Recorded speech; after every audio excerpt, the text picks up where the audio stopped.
All right, so I want to talk about ladder equilibrium for a little bit. So ladders are just one example type of problem, but I really like them because it's a very realistic kind of situation that you might be able to relate to. For example, putting holiday lights up around the house. You might have gotten like an extension ladder. I'm the one that puts the lights up on the peak of the roof of our house.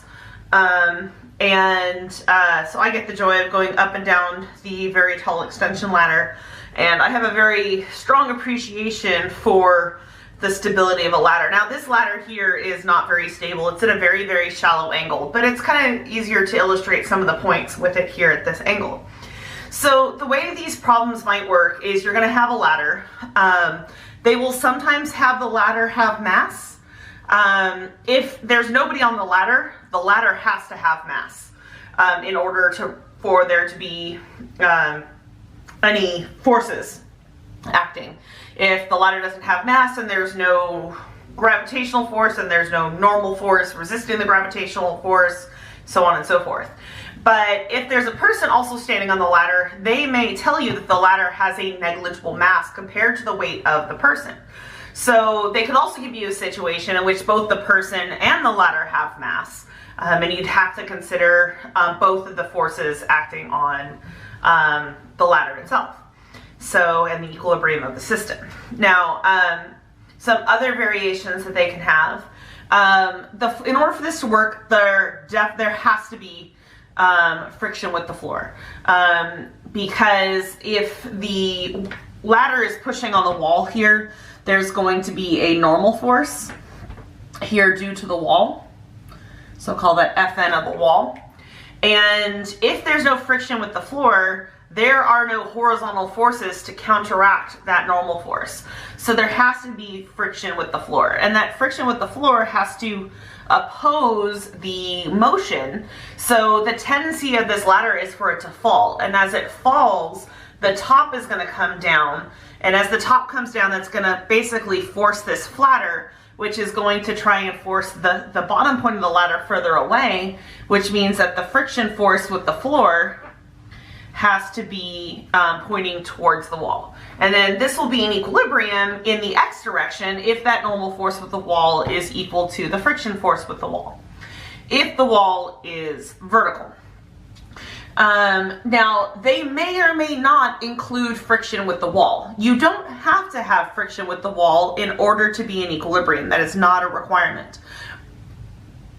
But in realistic situations, we are not going to have a frictionless wall.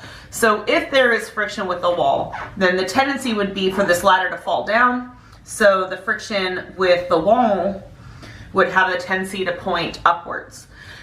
If the ladder has mass, then if we assume this is a uniform ladder, which is the most likely case you're going to have in Physics 1, then the force of gravity of the Earth on the ladder is going to be at the center. So that would be at half the length, L/2. And then the person could be standing anywhere on the ladder. So they could be at some position X.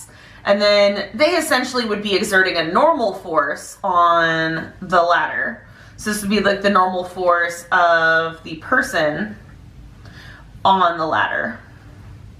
But that normal force of the person on the ladder, if this is an equilibrium, is going to equal the normal force of the ladder on the person, which is going to equal the gravitational force of the Earth on the person. So we can also label that as gravitational force of the Earth on the person. That's going to be true if it's in equilibrium, but this is not technically a gravitational force because this is this is a normal force acting on the ladder.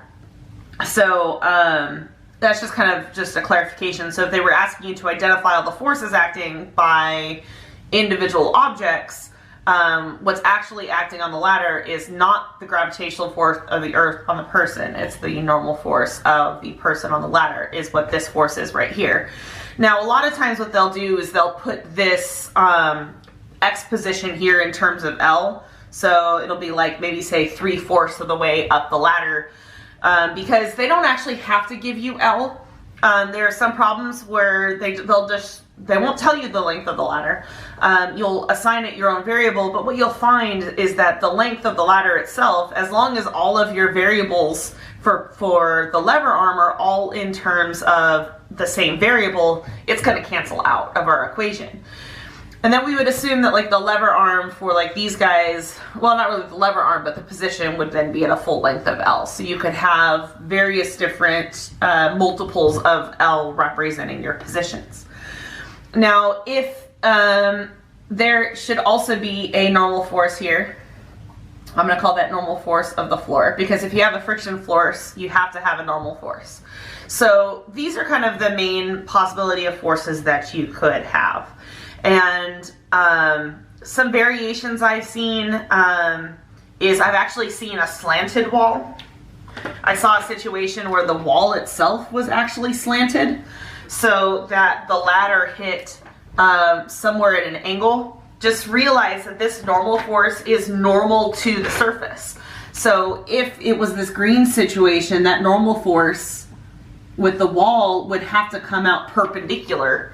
So then you'd have to be careful because that normal force would have a X and a Y component to it, whereas if the wall's vertical, that normal force has only an X component. So that's something you'd have to be careful of when you're kind of thinking that. The next thing you have to kind of do when you're approaching a ladder equilibrium is you have to choose an axis of rotation. So in order to be in equilibrium, technically every point along this ladder has to be in equilibrium in every situation. So although there's a natural axis of rotation, which you might consider, oh, it's going to pivot about the floor. If I were to lift this ladder up and down, I'd probably keep the floor as a pivot point for stability.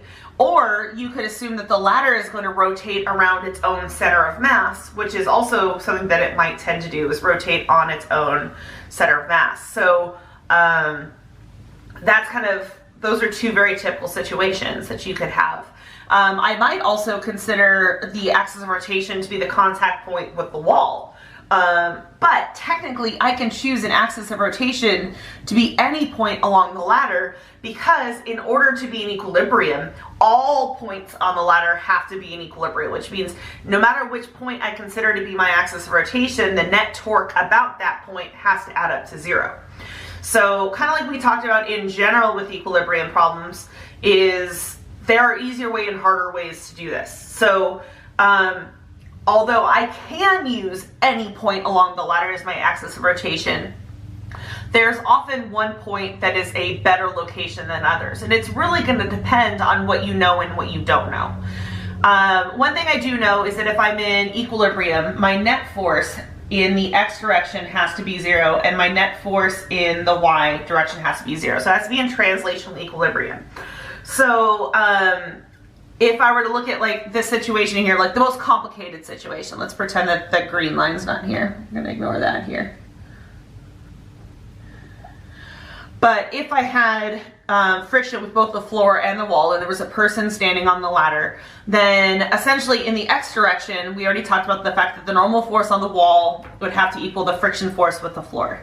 In the Y direction, basically the normal force with the floor, this friction with the wall are pointing up, and then this gravitational force here and the normal force, which is equal to the gravitational force on the person, would have to cancel out those upward and downward forces. That's not that tricky.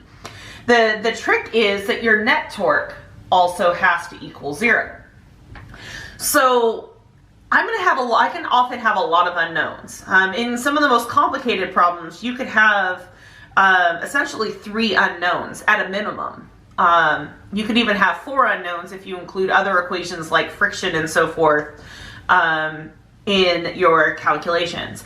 But at a minimum, I can easily have 3 unknowns with a problem like this, just because I have 3 equations right here. So what I want to generally do with my torque equation is I want to choose an axis of rotation that limits the number of unknown forces that contribute torque. So it depends on what they give you.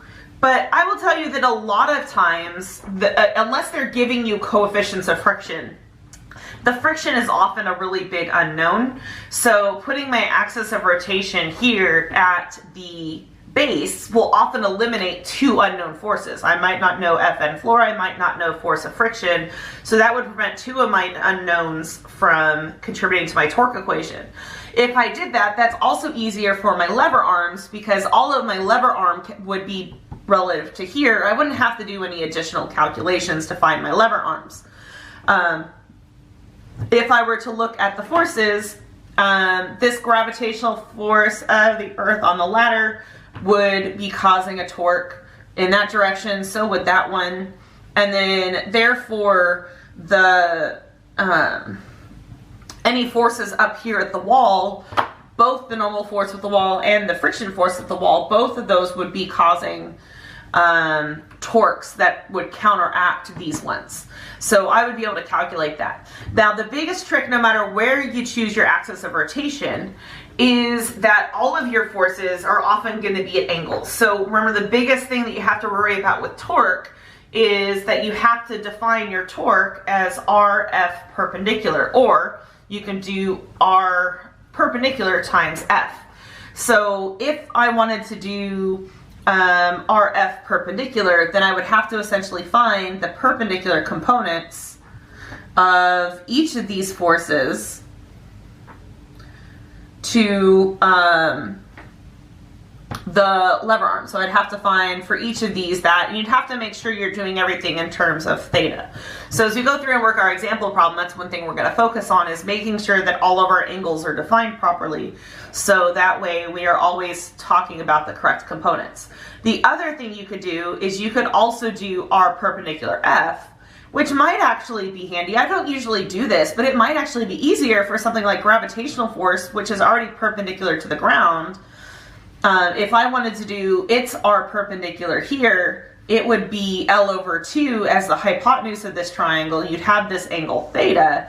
So R perpendicular would be L over 2 cosine theta, and then I could keep my gravitational force without having to actually resolve it into components. And that method would be probably pretty handy for these ones that are pure vertical, and then maybe only Fn wall has to be resolved. That's not actually how I normally solve problems, because my brain thinks more like this. But for those of you that haven't formed a method that you work best with, that might be something that you might try, because it might actually be easier for you.